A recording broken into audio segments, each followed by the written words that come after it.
Mensajes positivos. Ser luz, aunque a las tinieblas no les guste.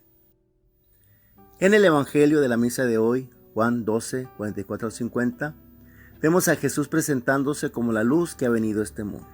Dice el texto: En aquel tiempo exclamó Jesús con fuerte voz: El que cree en mí, no cree en mí, sino en aquel que me ha enviado. El que me ve a mí, ve a aquel que me ha enviado. Yo he venido al mundo como luz, para que todo el que cree en mí no siga en tinieblas. Si alguno oye mis palabras y no las pone en práctica, yo no lo voy a condenar, porque no he venido al mundo para condenar al mundo, sino para salvarlo. El que me rechaza y no acepta mis palabras, ya tiene quien lo condene. Las palabras que yo he hablado lo condenarán en el último día. Porque yo no he hablado por mi cuenta, sino que mi Padre que me envió me ha mandado lo que tengo que decir y hablar. Yo sé que su mandamiento es vida eterna. Así pues, lo que hablo, lo digo como el Padre me lo ha dicho. El que me sigue no camina en tinieblas, promete Jesús. En las tinieblas se mueve el que quiere ocultar sus obras porque son malas, como nos dice mismo Juan, capítulo 3, 19 al 21. En esto consiste el juicio. La luz vino al mundo y los hombres prefirieron las tinieblas a la luz porque sus obras eran malas.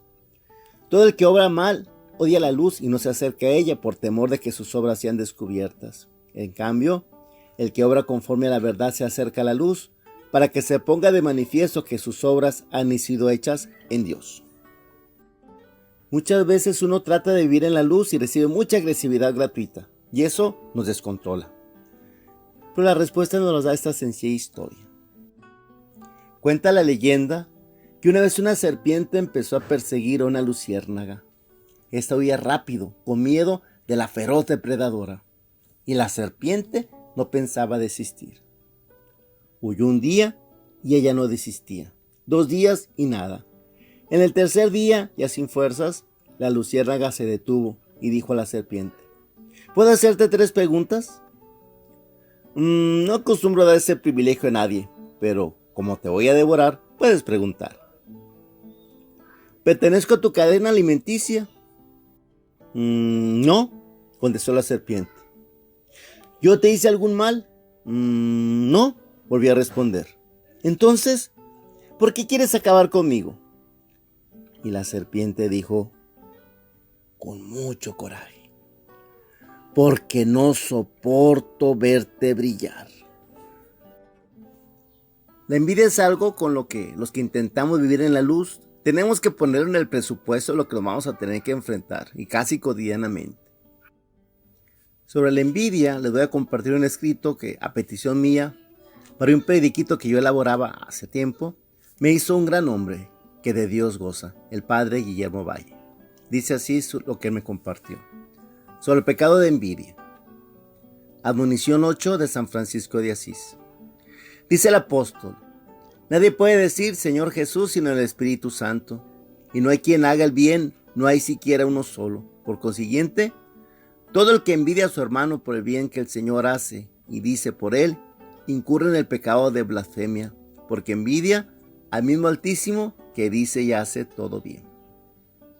Pero, ¿qué es la envidia? Es la tristeza del bien ajeno y del cariño que otros disfrutan. Aparece en la lista de los pecados capitales y San Pablo la enumera en una de sus listas de pecados, Gálatas 5:21. En el libro de los Salmos encontramos este consejo: no te acalores por los malvados, no envidies a los que hacen el mal, pues pronto se secan como el heno, como la hierba seca que se marchita. Salmo 31:1. La envidia fue causa del primer homicidio sobre la tierra. Génesis 4:8. Sabiendo San Francisco cómo la envidia corroe el espíritu, lo llena de tristeza, también le dedica su advertencia o admonición para alertar a los hermanos.